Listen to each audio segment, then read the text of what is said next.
Estamos yendo a 1 Corintios capítulo 11, versículo 23. 1 Corintios 11, 23 dice así: porque yo recibí del Señor lo que también os he enseñado, que el Señor Jesús, la noche que fue entregado, tomó pan, y habiendo dado gracias lo partió y dijo: tomad, comed, esto es mi cuerpo, que por vosotros es partido, haced esto en memoria de mí.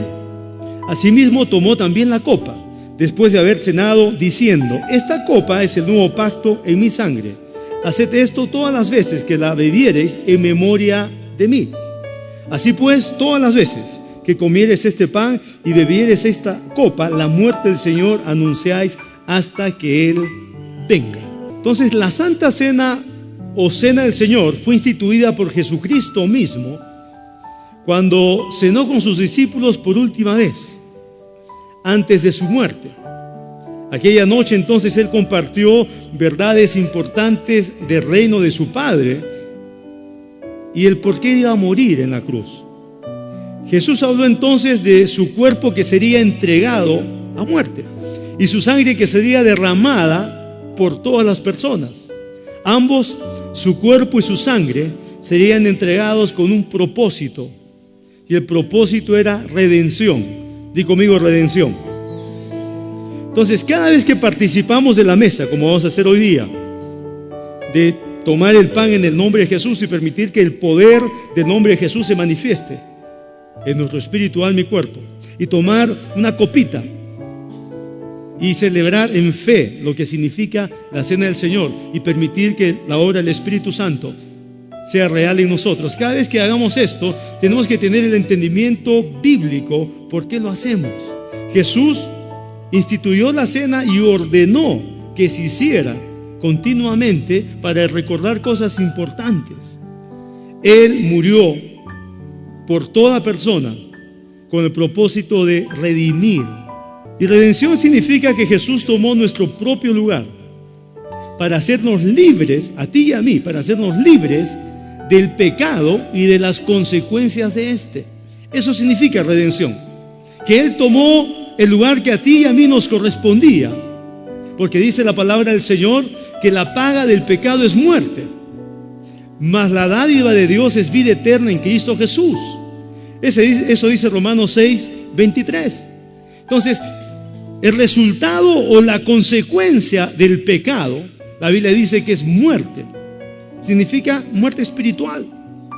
Toda persona que vive aún en pecado, sin reconocer a Jesucristo como su Salvador, vive en muerte espiritual. Y esa muerte espiritual tiene consecuencias, dice la Biblia. Y las consecuencias entonces del pecado son varias, pero las más importantes que podemos mencionar son estas. Número 1, por el pecado, una persona vive alejado de la presencia de Dios. No puede tener comunión con Dios. Por más que Dios quiera, hay una pared enorme que se llama pecado, y el deseo de Dios se ve bloqueado por esa pared que se llama pecado. Esa es una de las consecuencias. Una segunda consecuencia del pecado es la enfermedad. Estar expuestos a padecer dolores o morir antes de tiempo. La enfermedad no fue un plan de Dios, si no estaría en Génesis 1 o en Génesis 2 o si quieren 3. Lo que Dios planeó para el hombre está desde el inicio, y Dios planeó para el hombre su bendición, la de Dios en el hombre. Por eso es importante la comunión, porque tú eres un hijo no de un Dios de una religión, no de un Dios creado por libros y por fábulas o por historias o por cultura. No, tú eres un hijo, una hija del Dios viviente, de aquel que te ve, te conoce y quiere lo mejor para ti porque te ama. Vamos a cerrar nuestros ojos en ese momento y vamos a entrar ya en comunión con Dios. Los invito a que todos estén orando. No ores por tu tía, por una situación, no, ora por ti mismo. Revisa tu corazón y ora por ti mismo.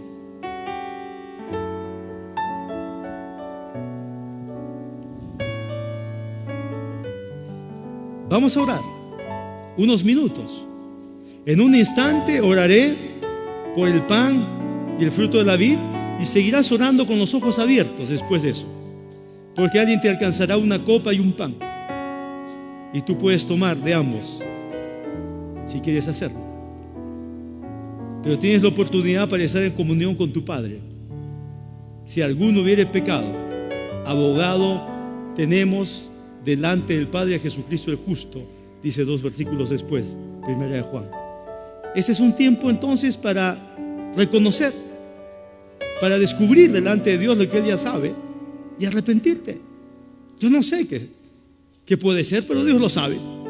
Y tú eres un hijo, una hija de Él. Y Él tiene misericordia cuando nos arrepentimos. Y nos perdona, dice la Biblia. Vamos a orar por el pan y el vino. Padre, en el nombre de Jesús te damos gracias por estos dos elementos bíblicos que se convierten en una práctica espiritual cuando ministramos, Señor, bajo el mandato tuyo. Que el pan representa el cuerpo quebrado de Jesús en la cruz. Y tu palabra dice que por su llaga fuimos nosotros curados. Y así lo creemos. Y te damos gracias, Padre, por el fruto de la vid, que representa la sangre de Jesús, esa sangre preciosa que fue derramada por nuestros pecados, para que fuésemos limpios y perdonados, justificados delante tuyo. Te damos gracias por la obra de Jesús a través de su cuerpo y de su sangre. Al participar, Padre, de ello, nosotros vamos a actuar en fe, sabiendo que no estamos bajo las consecuencias de la maldición, sino estamos bajo los resultados de la bendición, sabiendo lo que nos corresponde en Cristo Jesús. Gracias te damos, Padre, ahora, en el nombre de nuestro Señor Jesús. Amén.